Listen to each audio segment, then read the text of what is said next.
Bueno, buenas tardes, buenas noches, buen día. Estamos acompañando y proponiendo puntos para la oración de mañana, domingo 5 de abril. Es el primer día de esta propuesta de ejercicios virtuales del Centro de Espiritualidad Ignaciana de Mendoza. En este primer día nosotros buscamos tomar contacto con nuestra historia, haciendo un reflejo, aquel reflectir ignaciano, que no es meramente reflexión lógica, sino un reflejo, ¿no? Nuestra historia puesta en el espejo con la historia de Dios, con la historia humana de Dios, la de Jesús de Nazaret.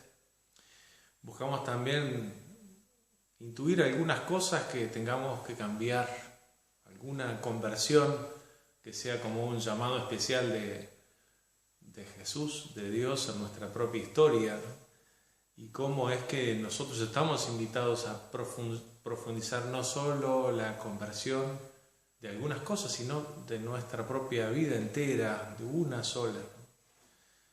Entonces, miramos también especialmente toda nuestra historia en estos ejercicios. La invitación es a contemplar, inspirados por 3 momentos de la vida de Jesús. Es el bautismo suyo, son la lucha y las tentaciones que Jesús tuvo en el desierto y la entrada de Jesús que celebramos en este domingo, la entrada de Jesús en la fiesta de su pueblo. Lo primero que ocurre cuando nosotros intentamos contemplar el mensaje y la vida de Jesús en la historia, así como se dio por iniciativa de Dios en Jesús de Nazaret, es que la historia de Dios tiene momento. Esa cuestión de Dios es cuestión de momento, como nos sucede a nosotros, en clave humana, en el ADN de nuestra propia existencia humana. Cada oportunidad, cada día, cada momento depende de muchas personas. Lo que acontece no es solamente casual, no es solamente anecdótico. Para que sea historia necesita ser un momento, necesita ser asumido como un momento, fruto de lo que dicen, de lo que eligen, de la presencia, del silencio, del discurso, de las intenciones, de la motivación de muchas personas, ¿no? Y entre esos sujetos nosotros contemplamos a Dios, al momento de Dios. El momento se manifestó, fue un clic histórico, fue un vértice, fue una clave, fue un pulso, fue un evento, un fenómeno que involucró a Juan el Bautista, que convocaba a la conversión. Él decía que había que prepararse para el encuentro con Dios, que había que hacer algo porque venía Dios al encuentro, venía el grande, venía el justo, venía el verdadero, venía el compasivo, venía el amoroso y se iba a encontrar con nosotros, se iba a encontrar con nuestra historia, con el recipiente y el contenido de todo lo que nosotros dejamos en esta historia de la humanidad. Vaya si tenemos motivos para hacerle caso, para recibir ese llamado a la preparación, a la conversión que Juan el Bautista nos hace a todos, ¿no? Tenemos un mundo en este momento con menos polución atmosférica, ¿no?, que hace 3 meses, porque estamos nosotros en una cuaresma todavía continuada. Estamos viviendo un momento tan especial humano, y este momento especial de la historia de la humanidad que somos todos juntos está convocada a la conversión. Entonces nosotros, que tenemos que hacer algo para vivir este momento de conversión, vamos a mirar en este día, como primera clave, cuáles cosas a lo mejor tendrían que ser distintas en nuestra propia vida, en la humanidad, y cuáles cosas en esta humanidad que cada uno de nosotros y nosotras tiene que cambiar. Pero sobre todo, hacer y dejar, ¿no?, un espacio para que ese llamado llegue a lo más profundo de nosotros y no solamente convirtamos conductas, maneras de hablar, maneras de decidir, sino que nos convirtamos todos nosotros. El llamado a la conversión de Juan no era para ser mejores solamente, sino para mirar a aquel que viene a nuestro encuentro, que es Dios. Todos escucharon en ese momento de la historia del pueblo de Israel, del pueblo de Jesús, escuchaban esa convocatoria y se acercaban a este Juan, y también se acercó Jesús. Hizo también de ese momento de la historia un momento de su propia vida, de su propio relato, del conjunto de todo lo que Jesús mismo iba decidiendo. Y Jesús tomó una decisión.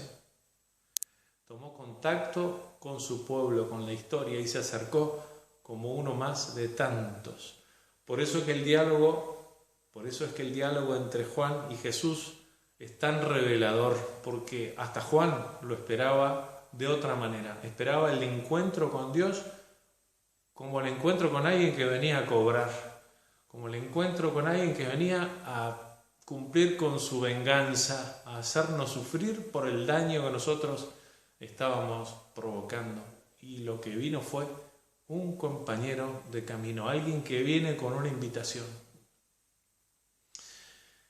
Esa opción de Jesús fue una decisión que él tomó, renunciando a entrar por otros lados a la historia de la humanidad, y eso nosotros lo entendemos y lo vemos reflejado en la lucha de Jesús con el demonio, con el espíritu del mal. En ese relato de las tentaciones en el desierto, donde Jesús fue llevado por el espíritu para ser tentado, nosotros encontramos una tensión que se genera entre el espíritu del mal y Jesús, ¿no?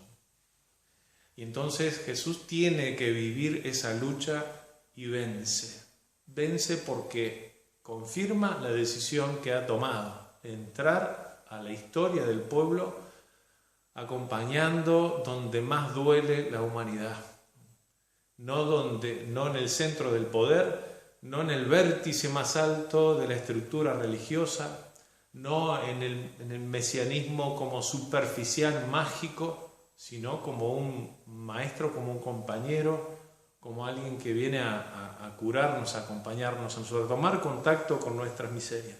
Por eso es que en la fiesta del domingo que celebramos en Ramos, la aclamación de los niños y de la gente que estalla en alegría porque viene Dios y viene así, también es una invitación para que nosotros le demos lugar en nuestra historia, en la propia historia humana, en la vida de cada uno de nosotros.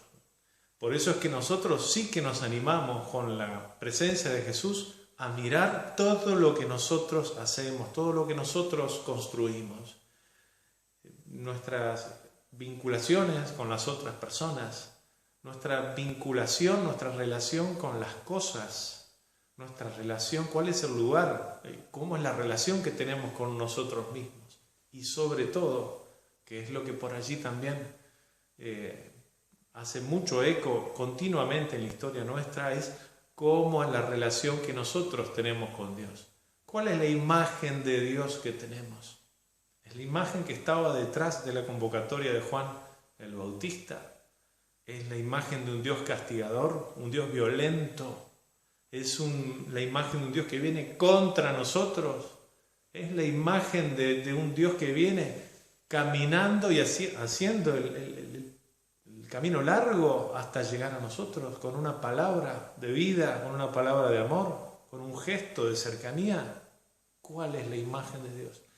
Y desde ese contacto, de ese examen, de ese enfoque, de esa atención que le damos a nuestra vinculación con Dios, porque esa relación es primera, es primordial, es una escuela para nosotros, animarnos a dejarnos querer por un Dios que es ternura, que es compasión, que es amor, para aprender del amor de Dios a amarnos entre nosotros. Y después también nos animamos todos a mirar continuamente cuáles son las estructuras que nosotros mismos generamos con las mejores intenciones, pero que a veces se priorizan por sobre la relación nuestra personal y comunitaria con Dios. También miramos nuestra cultura religiosa, cómo expresamos, cómo nos alimentamos, cómo proponemos, cómo hablamos de Dios, cómo lo celebramos. A veces los católicos necesitamos hacer un esfuerzo especial para poder rescatar desde lo profundo de nuestra tradición religiosa las riquezas de una liturgia que no hace más que celebrar la presencia de Dios como un Dios cercano, como un Dios humano, como un Dios que nos viene a traer el mensaje de vida, el mensaje de amor, un mensaje de esperanza. Estaría bueno además, después de todos estas claves, como para releer todos los textos, para contemplar la historia de Dios en nuestra historia, para reflejar nuestra historia en la historia de Jesús, que también miremos el momento presente de la familia humana y tengamos un lugar para todas las víctimas, para todos los que están haciendo un esfuerzo por acercarse a todos aquellos que están sufriendo, y por toda la familia entera, por nuestra familia humana, para que nosotros encontremos razones para ponernos de pie y aprender a ser mejores como familia, para ser más fraternos, para ser más conciudadanos, para ser más compasivos entre nosotros. Que el Señor nos dé su fortaleza y su luz para que nosotros aprendamos a relacionarnos, a vincularnos con los demás, para que tomemos conciencia de cuál es la conversión de nuestro corazón que toca en este momento, y para que en la contemplación del misterio de Jesús nosotros también tengamos el regalo de la contemplación del misterio de nuestra propia humanidad. Nos encontramos por los diferentes canales en los que llegará y recibiremos la comunicación en esta situación especial que nos mantiene en cercanía distante y a una distancia cercana, y nos encontramos mañana.